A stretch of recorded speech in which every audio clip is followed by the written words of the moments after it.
pertama, makna pilar. Dalam konteks pendidikan sebagai dasar atau tiang penguat sistem pendidikan.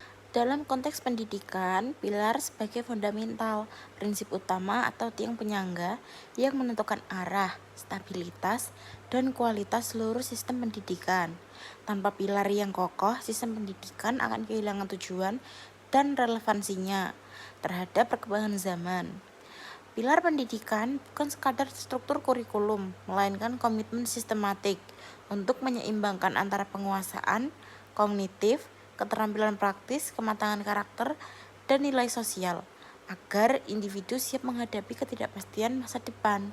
Contoh aktual dalam konteks pendidikan adanya proyek penguatan profil pelajar Pancasila P5.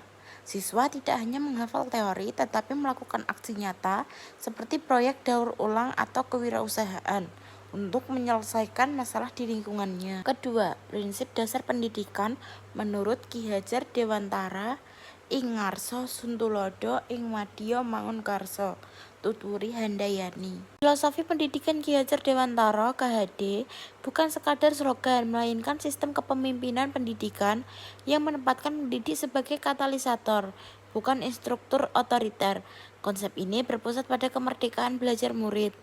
Prinsip KHD antitesis dari pendidikan yang memabukkan indoktrinasi. Ini sebuah metode pengabdian yang memerdekakan, di mana tujuannya agar murid mampu berdiri di atas kaki sendiri atau mandiri dengan landasan karakter yang kokoh. Contoh penerapan, guru berperan sebagai mentor saat murid mengerjakan proyek mandiri, memberikan umpan balik bukan sekadar nilai angka agar murid percaya diri. Ketiga, analisis relevansi dan tantangan penerapan prinsip tersebut dalam era digital.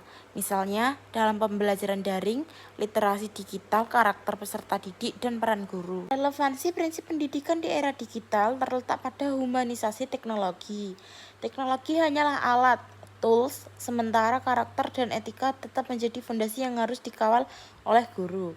Tantangan terbesarnya bukan pada penguasaan perangkat lunak, melainkan pada kemampuan guru untuk tetap relevan sebagai pembimbing moral di dunia yang sangat cair dan terdigitalisasi. Analisis relevansi prinsip dalam era digital.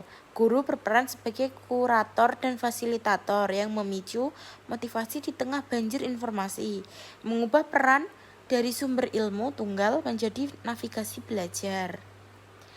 Tantangan utama A. Kesenjangan akses teknologi dan hilangnya interaksi emosional, humanis yang esensial dalam pendidikan. B. Fenomena overinformasi yang membuat peserta didik sulit membedakan antara fakta, opini, dan hoaks. Contoh aktual, guru menerapkan diskusi kasus nyata tentang perilaku di media sosial. Contoh seperti menganalisis dampak dari komentar negatif di kolom komentar sebagai pelajaran tentang empati digital. Keempat, refleksi singkat tentang bagaimana pilar tersebut dapat menjawab persoalan pendidikan nasional saat ini. Pilar pendidikan ini bukan sekedar slogan, melainkan strategi dekolonisasi pendidikan. Ia membebaskan siswa dari belenggu menjadi sama dan mengarahkan mereka untuk menjadi diri sendiri yang berkarakter. Persoalan nasional berupa rendahnya literasi, karakter, dan relevansi lulusan hanya bisa dijawab jika pendidikan kembali pada esensinya atau memanusiakan manusia. Contoh aktual implementasi nyata dapat dilihat pada pendidikan karakter berbasis proyek.